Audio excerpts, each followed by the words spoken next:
أنا النهارده هاتكلم على 5 حاجات.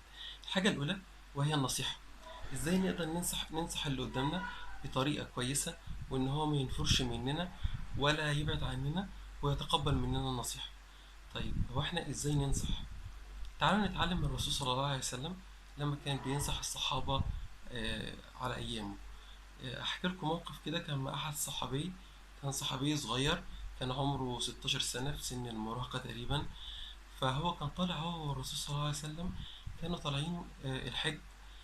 فخلال خلال أيام الحج يعني، الرسول صلى الله عليه وسلم هو والصحابي ده دخلوا الخيمة بتاعتهم عشان يرتاحوا.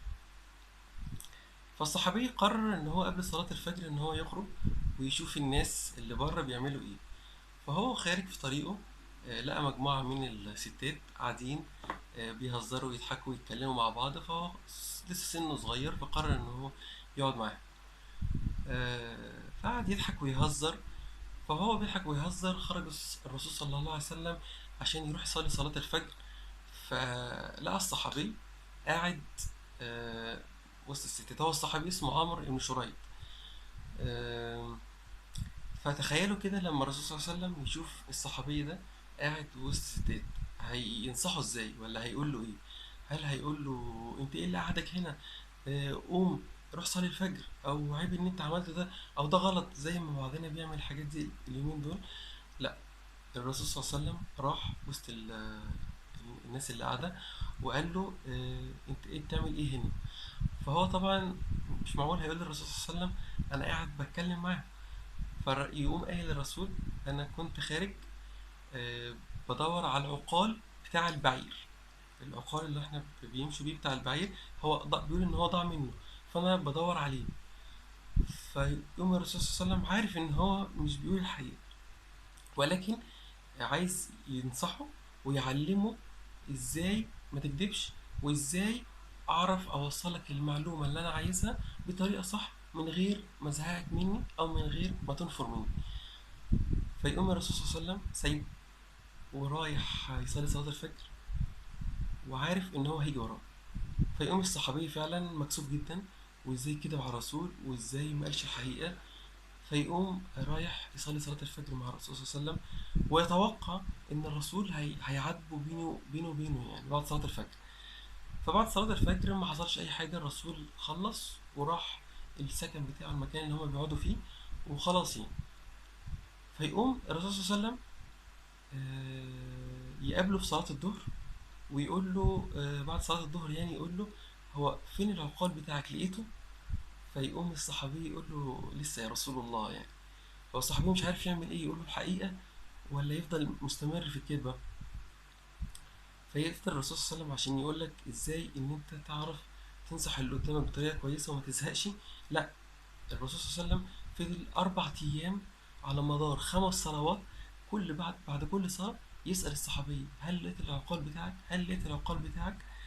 وهو والصحابي كل مرة يحس بتأنيب الضمير، لغاية ما يجي في اليوم الأخير، اليوم الرابع، ويقول للرسول صلى الله عليه وسلم إن العقال بتاع البعير ما ضاعش ولا حاجة، ولكني حصل كذا كذا كذا، ويحكي له الموقف اللي حصل. فالرسول صلى الله عليه وسلم يقول له استغفر الله فإن الله سيقبل توبتك بس. فيقوم الصحابي يحس بالإحساس بالذنب، وي... وقعت مننا، مش مشكلة.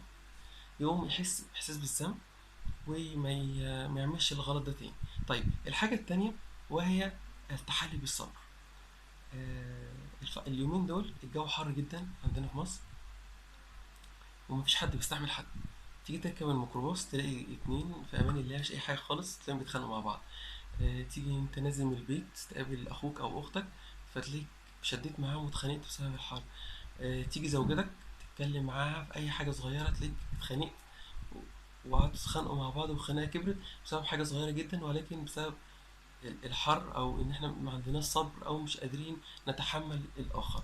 طيب نتحاول على قد ما نقدر ان احنا نتحلى بالصبر، وان احنا نستغفر الله طول ما احنا قاعدين او طول ما احنا ماشيين، ونحاول ان احنا نستحمل بعض اكتر. لان ده فيه ثواب عند ربنا، وهتحس ان انت اللي قدامك ما زعلش منك وما ضايقش منك. ودي هتدخلنا في النقطة الثالثة وهي شحن الرصيد. ازاي نقدر نشحن الرصيد واحنا خلاص كلها يومين وداخلين على شهر رمضان؟ ازاي نقدر نشحن رصيدنا مع اللي قدامنا؟ طبعا كل واحد فينا ممكن يجيب اللي قدامه هدية، يكلم اللي قدامه، يكلم صحابه، يعيد عليهم، يقول لهم كل سنة وانتم طيبين، يكلمهم في أي مناسبة. ده كل الحاجات دي شحن رصيد. فنحاول على قد ما نقدر إن احنا نشحن رصيدنا عن طريق إحنا نجيب لأي حد هدية صغيرة، إن شاء الله بونبونية صغيرة أو شوكولاتة، إن احنا نبعت لحد رسالة نقول له إن احنا بنحبك، أو نقول له أي جملة يعني في الله، نحبك في الله، أو ربنا يسعدك، ربنا يكرمك، اي جمله كده هتلاقي ان ده شحن رصيد واللي قدامك يعني فرقت معاك كتير. واكيد في يوم من الايام انت بالنسبه لك هتعمل موقف مش كويس، او هتضايقه او هتزعله، فهو هيفتكرها لك فهينسى لك الحاجه دي بسبب شحن الرصيد. فنحاول على قد ما نقدر نشحن الرصيد. طيب الحاجه الرابعه هي حسن الظن، ان احنا ازاي نحسن الظن ببعضنا. في حاجة كتير بتبقى شائعة عندنا، وهي إن أنت تيجي تبعت لحد رسالة على الفيسبوك فتبان إن هي سين باي، أو تكتب بوست على على أي جروب أو على أي بيج، تلاقي سين باي اللي قدامك شافها وما ردش عليك، فأنت تتضايق أوي وتزعل، ويبدأ بقى سوء الظن يشتغل.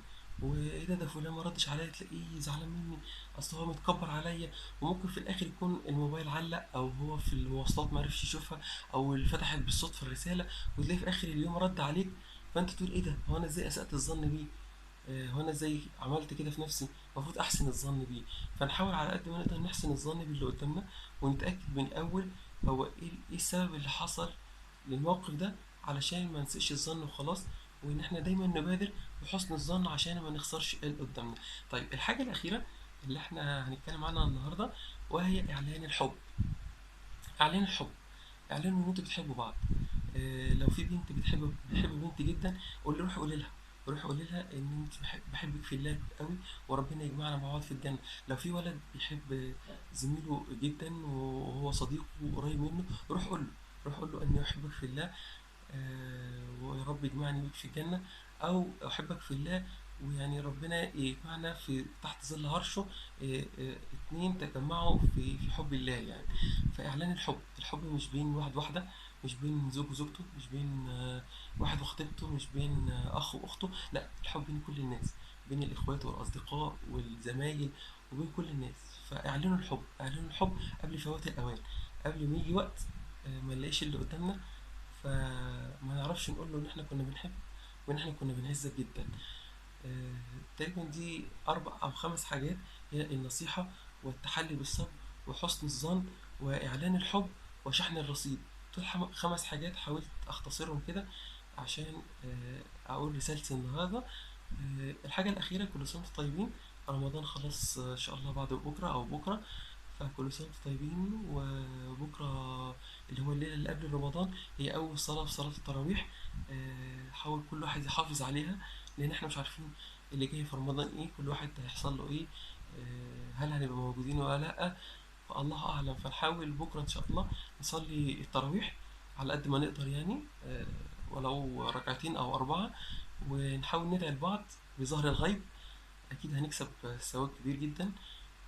بس إني أحبكم في الله، وربنا يجازيكم خير. وآسف لو أنا طولت عليكم، وآسف لو الفيديو بقى فيه شوية لخبطة أو أي حاجة حصلت خلال الفيديو، فبس حاولت أقدم لكم حاجة مختلفة وشكلها كويس. السلام عليكم ورحمة الله وبركاته.